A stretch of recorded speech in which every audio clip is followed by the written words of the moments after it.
Oi, gente, tudo bem com vocês? Eu sou a Kátia e no vídeo de hoje eu vou falar um pouquinho sobre o livro O Código da Vinci. E eu já quero iniciar dizendo que este vídeo vai ter spoilers e vai ser mais um bate-papo para aqueles que já leram o livro ou para aqueles que ainda não leram e não se importam com spoilers. Eu sei que este livro já tem filme, mas eu ainda não assisti, então por isso que eu não fiz um comparativo, né, livro e filme, porque eu ainda não assisti. Mas eu com certeza eu quero sim assistir. E aí eu vou fazer, quem sabe, um vídeo lá no IGTV falando sobre os dois. Então não deixem de me seguir lá no Instagram, @capaliterária, eu vou deixar o link para vocês. E outra coisa é que eu li este livro em audiobook. Também vou deixar os links para vocês, porque ele tem duas partes, já que são quase 22 horas de áudio. Mas eu posso dizer que é um livro bem grande, mas que vale muito a pena. Então, já vamos começar o vídeo. Que o Dan Brown, ele me surpreendeu bastante. Eu já ouvi falar dele já há muito tempo atrás, mas eu nunca de fato peguei nenhum livro para ler até o presente momento. Eu sei que tem Anjos e Demônios antes do Código da Vinci, mas eu ainda não li. Com certeza, depois eu vou querer ler todos os outros livros da coleção do Robert Lennon.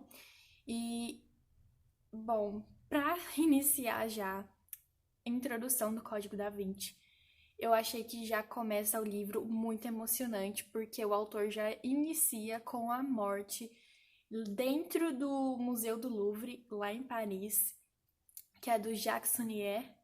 E ele é o curador lá do Museu do Louvre, uma pessoa muito influente ali na sociedade parisiense, e vai descrevendo tanto o assassino com a vítima, e depois ele vai se espalhando em histórias esparsas, inclusive vai até um bispo de uma igreja católica que é relacionado ao Opus Dei, e aí ele explica bem detalhado assim as práticas do Opus Dei, que é uma sociedade ultraconservadora dentro da Igreja Católica, que no final do livro ela vai ser convidada a se retirar, que aí vai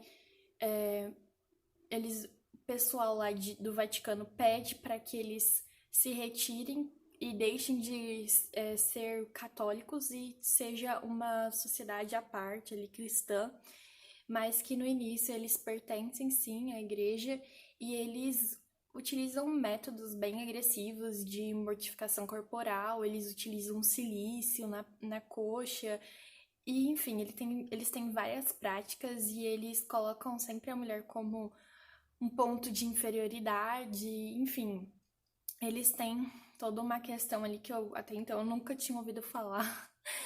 E é bem interessante também porque o personagem principal assim da trama é o Robert Lennon, que é um professor de Harvard, é um simbologista, ele é extremamente inteligente e ele aparece no livro porque aquela morte do começo do Jacques Sonnier diz alguns códigos lá em criptografia, em números e mensagens e diz: PS, encontre Robert Lennon. E aí vem a justiça judiciária da França, vai até o Robert, pede para que ele vá até o museu, mas até então ele não sabe que ele é suspeito de crime. E aí ele vai ser interrogado de uma forma que ele não perceba que está sendo interrogado, porque até o presente momento ele acha que ele está ali como simbologista, já que a morte em si foi bem bizarra, já que o corpo do curador do Museu do Louvre foi encontrado em uma posição bem estranha, não convencional, sem roupa, enfim. E ele mesmo que fez aquilo com ele, foi o que chamou a atenção da polícia. E aí vem uma criptógrafa da polícia judiciária e desvenda ali o que está escrito do lado do corpo morto e diz que não é nada, é só uma brincadeira criptográfica e que não tem significado algum. E aí ela entrega um telefone no meu telefone e ela fala: olha, você tá correndo perigo. E ela ajuda ele a sair dali porque ele é o principal suspeito e ela se chama Sofia. Ela nada mais é do que a neta daquele homem que estava morto. E vai se descobrir que ela tem esse avô, mas que eles não se comunicam há 10 anos, porque ela supostamente viu uma coisa que não é revelada de imediato. E aí tem muitas tramas, muitos símbolos. Eu aprendi muito em relação à parte artística mesmo. Eu aprendi bastante coisas em relação aos quadros do Da Vinci. E uma coisa que eu achei muito legal é que eles explicam, né, no decorrer do livro, vários símbolos e quadros, como, por exemplo, a própria Mona Lisa, e explica o significado, desde o significado do nome, que faz uma referência ao deus Amon, e a deusa Isis, que era escrito como Lisa em outra época, e o Da Vinci juntou Amon e Lisa, que virou a Mona Lisa. E ele faz uma referência clara do sagrado feminino nas suas obras. Inclusive, a Mona Lisa, ela tem o fundo dela discrepante, né? O lado esquerdo é maior que o direito, e o esquerdo significa o feminino e o direito masculino. E ele faz sempre referências às mulheres e símbolos ocultos. Tem outros quadros ali que também são explicados. Inclusive, eles explicam o número Φ, que é o número exato do mundo, né? Que se você pegar, por exemplo, a distância do seu joelho até seu pé e da sua coxa até seu pé, você vai ter o mesmo número se você dividir todos os seus membros e corpos, e isso ocorre na natureza. Você sempre terá o número Φ, que é diferente do número pi e etc. Tem muitas explicações matemáticas, simbológicas, eles explicam alguns elementos, por exemplo, do homem vitruviano e o pentagrama, que o pentagrama nem sempre teve esse significado demoníaco, que antes ele significava uma deusa, né, o feminino, que só depois que a igreja passou a adotar o significado demoníaco. E ele faz eu senti que ele faz muitas críticas fortes à igreja no decorrer do livro, já que ele cita, inclusive, um dos imperadores que mudaram o curso ali da história, que era o Constantino, que muitos acreditam que ele é cristão, que ele foi cristão, na verdade, mas a realidade é que ele era um pagão e que, vendo a disputa entre cristianismo e as outras religiões, ele entendeu que o cristianismo estava se sobressaindo e foi uma jogada política.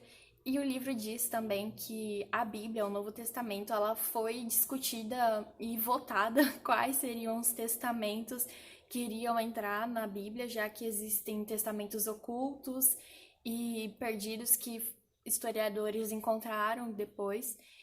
E o livro vai trazer muitas coisas, eles detalham muitos lugares turísticos de Paris, explica a Torre Eiffel, o Museu do Louvre, aí depois eles vão para Inglaterra, e aí vai em catedrais, até visitar a tumba, né, o túmulo ali do Sir Isaac Newton. Enfim, tem muitos lugares históricos e símbolos e nossa, é muito interessante, eu aprendi muito. Acredito que esse foi o livro que eu mais aprendi nesse ano, ou da minha vida, não sei. E eu gostei muito porque ele juntou todas as pontas soltas durante o livro, que você sabe que atrás de toda essa busca, assim, dessas mortes, porque não foi apenas o curador do Museu do Louvre que morreu, foi outras 3 pessoas também. E aí vai descobrir que essas 4 pessoas, elas são interligadas pelo Priorato de Sião, que é uma sociedade que preserva o Santo Graal, ou o Sangreal, que é nada mais é que um tesouro perdido, que muitos acreditam que seja um cálice que Jesus utilizou na Santa Ceia, e outros dizem que, na verdade, documentos que comprovam que Jesus casou com Maria da Madalena, que eles tiveram uma filha, inclusive tem o sarcófago dela ali, tem os ossos dela, enfim, tem muitas especulações, e eu descobri várias coisas, assim, teorias que eu não sabia que existia, né? Essa era uma delas. E no final de tudo se interliga e você vai descobrir que essas mortes, elas foram mandadas por um mestre, que até então você ficava curioso para saber quem que era esse mestre. E eu fiquei um pouco frustrada na hora que eu descobri quem era realmente esse mestre. Eu não vou contar essa parte pra vocês, quem é, porque eu acho que quem for ler e tá recebendo todos esses spoilers, tem que ter essa dúvida no ar, tem que ter, porque na hora que eu vi, eu fiquei, ai, não acredito que essa pessoa, eu esperava que fosse uma, eu tinha, nossa, certeza, até 80% do livro de que era uma determinada pessoa. Depois eu fiquei, gente, quem que é? Depois eu não fazia a menor ideia. E na hora que eu descobri, eu fiquei um pouco decepcionada, esperava um pouco mais. Só que fez sentido, tá? Fez sentido sim, mas eu esperava que fosse outra pessoa. E eu gostei do final, eu gostei do desenrolar da história, eu gostei do final que teve. Só que aqueles últimos, sabe, aqueles últimos parágrafos finais do livro, ele deixou em aberto. Dan Brown deixou em aberto, aí você fica à margem da sua interpretação. Eu interpretei que ele conseguiu, o Robert Lennon, né? Ele conseguiu encontrar aquilo que ele tanto procurava, e eu deduzo que seja o que. Uma determinada coisa, que eu vou deixar também interpretações em aberto. E assim, eu tive que reler 2 vezes esse final pra eu ver se eu entendia. Só que foi um final aberto, mas todas as outras pontas soltas foram amarradas, todas as pessoas envolvidas teve sua devida explicação. Então eu amei esse livro porque eu adoro um suspense, uma investigação, adoro que tem essa coisa de morte, saber quem que matou. E é interessante isso, porque a gente já de cara já sabia quem matou. Só que aí a curiosidade é quem mandou matar e por quê. Essa é a grande questão do livro e uma das grandes questões também é a cultura que o livro traz. E eu achei muito interessante esse livro. Eu saí um pouco da minha bolha de ler livros apenas norte-americanos. Tava cansada já de ler livros escritos por americanos e é isso. Depois desse livro eu quero sim ler livros de outras culturas. Eu amei conhecer um pouquinho mais sobre a França. E inclusive tem uma curiosidade sobre a Torre Eiffel, é que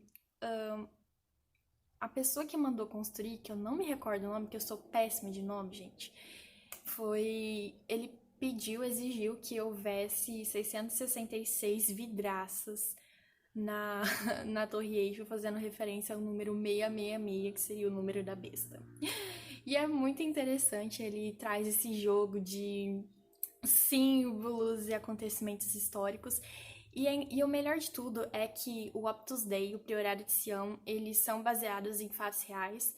Inclusive, pessoas famosíssimas participaram já dessa sociedade secreta do Priorato de Sião, como, por exemplo, o Leonardo da Vinci, Victor Hugo, o próprio Sir Isaac Newton, enfim, várias personalidades. E eu achei bem legal.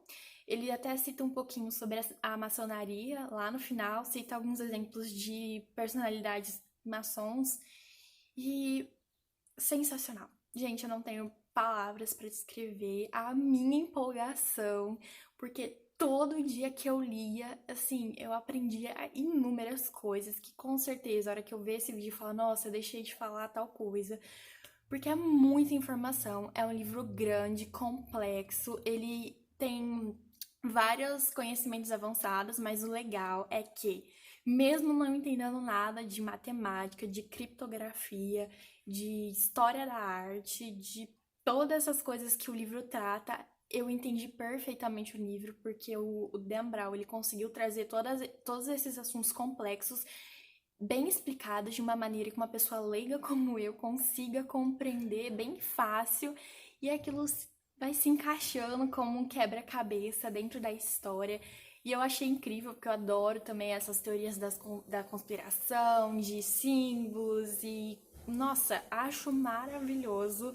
Então, é um livro que, se você gosta dessa coisa de suspense, de conhecer novas culturas, de personagens bem construídos, de ver várias reviravoltas e ficar apreensivo e ansioso para saber o que aconteceu, esse livro é para você. Só isso que eu tenho para dizer. Me disseram também que o filme é muito parecido com isso, mas como eu ainda não assisti, não posso dizer. mas eu quero muito assistir porque foi um livro que eu amei. Esse livro tá favoritado, ele é nossa, sensacional. Talvez nem todo mundo goste, não é um livro que eu indico pra todo mundo, mas pessoas que queiram saber mais sobre tudo isso, leiam porque vocês não vão se arrepender. Não é um livro maçante, não cansa. Muito pelo contrário, o tempo inteiro você quer ler, ler, ler e não quer parar de ler. Então, vou encerrando esse vídeo por aqui, porque já tá enorme, já falei demais, já contei muitos spoilers, já falei muito, já deixei muita coisa pra trás, até porque se eu for contar pra vocês, né, tudo que tem em 22 horas de áudio, não tem como, né, em poucos minutos. Mas eu quero saber de vocês, quem já leu Código da Vinci, deixa aqui embaixo. Quem já leu algum livro de Dan Brown, gostou. Se vocês gostaram, se vocês não gostaram, se vocês querem ler, vamos trocar experiências, ideias, porque eu amei muito esse autor e quero ler mais coisas dele. E me deixem sugestões de livros que sejam parecidos com isso, ou que tragam culturas diferentes, sem ser a norte-americana, aquela coisa que a gente já tá acostumada de sempre. E não esqueçam de compartilhar esse vídeo com pessoas que possam se interessar por essa história, que gostam de Dan Brown. Curtam e se inscrevam sempre para conferir os próximos vídeos deste canal. Me sigam nas redes sociais, todos os links aqui na descrição para vocês. E, gente, até o próximo vídeo, até a próxima resenha. Um grande beijo, tchau, tchau!